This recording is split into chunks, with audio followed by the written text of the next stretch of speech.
The Israeli government named its latest action Operation Lion's Roar, and Iran responded immediately.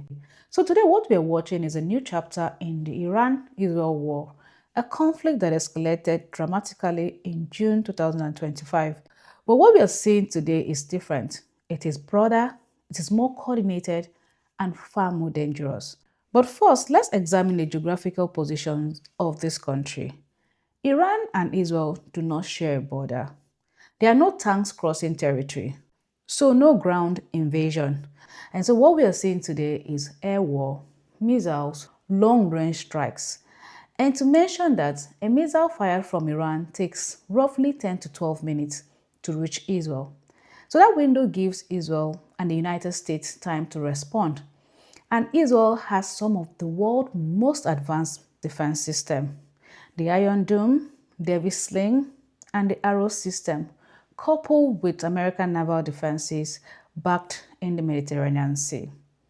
But last year, let's take a cue from last year, the 12 minutes was not enough for Israel to intercept. Iran launched missiles in waves, and over 50 penetrated Israelis' airspace. Some were intercepted, but many were not. The scale of barrage was significant enough to push Israel into ceasefire discussions. So now let's bring it forward to today. What is the difference? There are two key differences in this fight. The first is preparedness. So Israel and the United States entered this round expecting escalation. As a matter of fact, the US assembled significant naval presence in West Asia. One can say that Iran is being submerged by the US warship all around it. Warships are well positioned. Missile defense systems were pre-activated. Intelligence coordination is even more tighter. And this time around, Israel did not limit itself to defense. This time, Israel expanded its target list. Not the nuclear facility, but military infrastructure and senior leadership targets. So this is not a symbolic retaliation. This is sustained pressure. So Iran is estimated to possess over 3,000 ballistic missiles. That is its strategic leverage. But missiles are not infinite. Launchers are now being tracked and targeted. The command structure is under surveillance, and that is why Iranian leadership has reportedly reduced visibility, going into deeper security protocols. The idea is that America is targeting all launching sites and shooting it down in real time. So the real question is no longer, can Iran strike?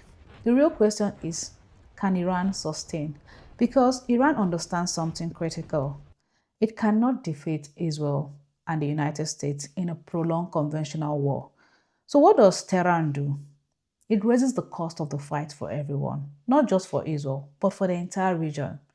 Because last June, Iran retaliation was largely symbolic. Iran struck US base in Qatar. That was a calibrated message, a controlled escalation. But this time, the scope widened. It attacked American facilities in Bahrain, Al Hudud Air Base in Qatar, which is the headquarters of US Central Command. There are reports of explosions in Kuwait. There are alerts in the UAE, both in Abu Dhabi and in Dubai. There's also rising tension in Saudi Arabia. We have that in Iraq and also in Jordan. Although many projectiles were said to be intercepted, but the interception does not mean zero consequences. We have debris falls. We have the airspace closing. The market is reacting. Insurance costs for everything goes up. Oil prices is now fluctuating. And of course, tourism pauses. And that creates pressure. But here is the political layer. There is a growing anti-Israel sentiment around populations in several Gulf states. Governments in those regions are said to walk on a tightrope, but at the same time, they rely on the US security guarantees, but they cannot publicly seen as facilitating an attack on Iran. And they would not want to aid Israel to defeat Iran. That is a strategic red line most of the states in the Gulf have drawn. But now here is the twist.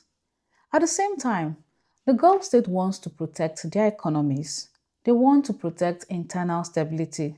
They do not want the oil market to destabilize. They do not want tourism to be disrupted. Neither do they want domestic unrest. And of course, Iran knows this. So, if Tehran knows that they cannot win militarily, it now shifts its battlefield, increase economic pressure, increase regional instability. And that is why Iran is forcing its pressure to the Gulf states. Now, forcing the Gulf states to lean on Washington and now pressuring Washington to consider de escalation. And by so doing, supporting America and in the long run, supporting Israel. But Israel has its own calculation, backed by Washington. Israel appears to be targeting what it sees as the head of the system. Because in Iran, the power does not sit with the president, the power sits with the supreme leader. So this becomes a regime survival equation. But history teaches us something important, that cutting off the head of a system does not automatically dissolve it. The real question is not what happens when the head is cut off, but what grows afterwards. That uncertainty is what makes this round more dangerous than the last one. But the escalation is a double-sided sword.